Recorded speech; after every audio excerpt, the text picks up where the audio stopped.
So this video is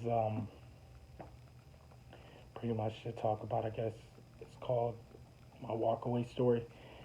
And this is mine. So current with the current climate and stuff, a lot of people will have us believe that America is worse off or as bad as it was pre-civil rights era.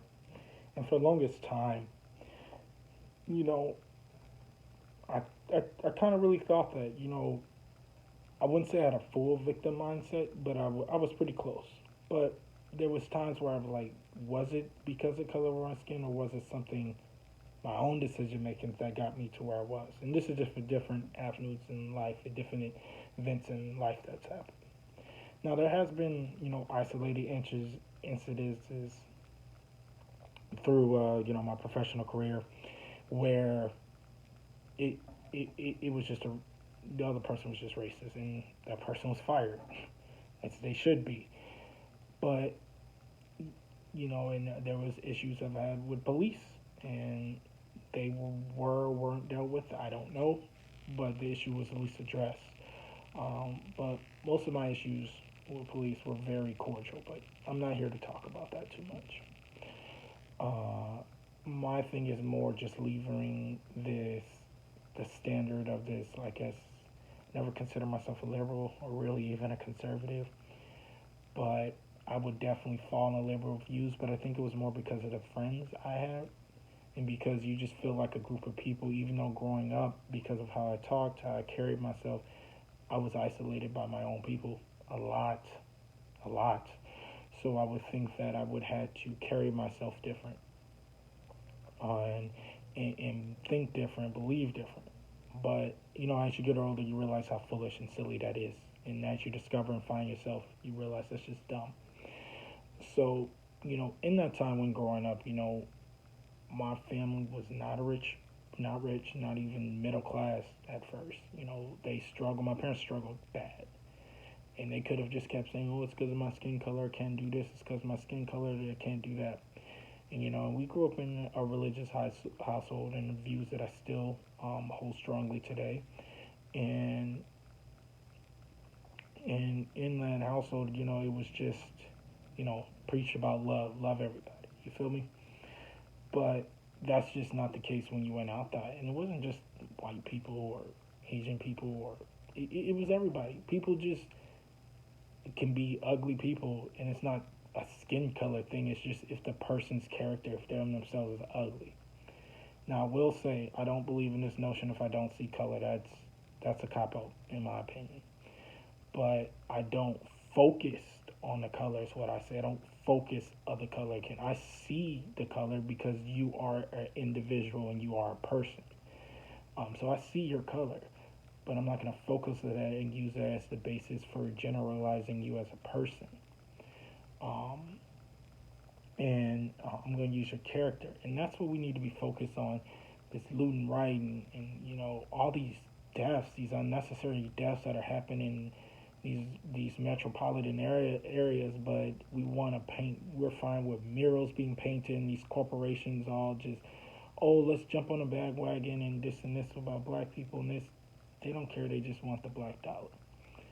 But what really pushed me over the edge to really like, I'm definitely not a liberal, was seeing that a lot of, and there's some people who can really articulate their point, but for the most part, a lot of liberals are radical lefts, because I believe there's a sort of a difference.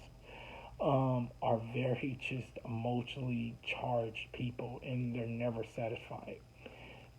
They're tolerant to the things that follows their belief systems, but intolerant when it comes to logic and reasoning and anything that's outside the scope of their current narrative or ideology. And I just can't rock with that. I need, because if I'm wrong, I want to see why I'm wrong.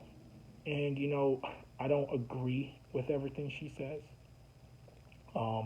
or for the matter how she says. I think she can come off very condescending. I don't know if it's because she cares and she's just passionate, or she's just naturally a condescending person. But Candace Owens, When she came out with the video about George Floyd and some other things, made me really want to look and be like, okay, let me do this. Let me take the time to see the other side. Because I'm only seeing what the media portrays of me, the Black Lives Matter movement. I see what I believe it is to be, but let me see what it actually is. So I looked at all that. And I look at statistics. I looked at, different people on the other side. And then I look people on the current side and found and discovered that, America is actually, it's a way better country than people make it out to be. And it's interesting. Yes, we do have our problems. One of the biggest ones I do think it needs to be addressed is the funding as it relates to impoverished neighborhoods, low-income neighborhoods. That's definitely something that needs to address. But when I look at the Asian Americans, they were put in internment camps. They were in very poor socioeconomic parts in the 40s, but they didn't stay there. Now, granted, you can say the crack epidemic and all that stuff helped hinder black people, but my family, other members of my family, they didn't start off in the upper middle class or even middle class. Like I said earlier, we were struggling, and for it to just be a skin color thing, this is not the civil rights era. It's really not. You could barely sneeze. If you sneeze the wrong way nowadays, you could go viral and be canceled. So I'm pressed to believe that race is as big as an issue as we make it out to be. And I've gotten to where I've gotten being a black man with no major issues. Sure, things might have been easier for my white counterparts, but it could have been not easier because they were white. Could have been easier because they came from a different socioeconomical background and had more connections. But I could focus on that, or I could focus on get where I need to be. That way, when I have children, they can have those same connections that I would have wanted at my age. So me focusing on somebody else's, how they got there, and just putting too much stock on that when I just was like, well, what can I do? It's not going to help the situation. It's not going to help me get money. It's not going to help me change my class in society. So that's another reason why I left. Is because I don't even feel, from what I'm seeing, it's almost like you're supposed to hate white people now. I just can't get on board with that. I know plenty of people from different countries, white, Hispanic, Latino, Asian, Pacific Islander, so forth, that don't care about color of their skin. And even the ones who were raised to not like black people for very arbitrary and very stupid reasons have shuckened their own ideology from their parents and became their own person. So I do not believe that skin color holds you back. I don't. I think your decisions do. You can choose. Like I said, my parents did not come out with the best cards. They were not dealt the best cards, especially my mom was not dealt the best card. She could definitely fell into that cycle. She didn't. She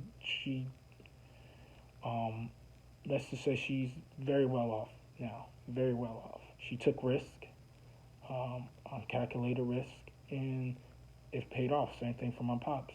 Did everything he could to provide for his family, and he's doing well too. So I had to walk away from that ideology of always being angry and always feel like somebody's out to get me, and I can't get this place because it's this way. When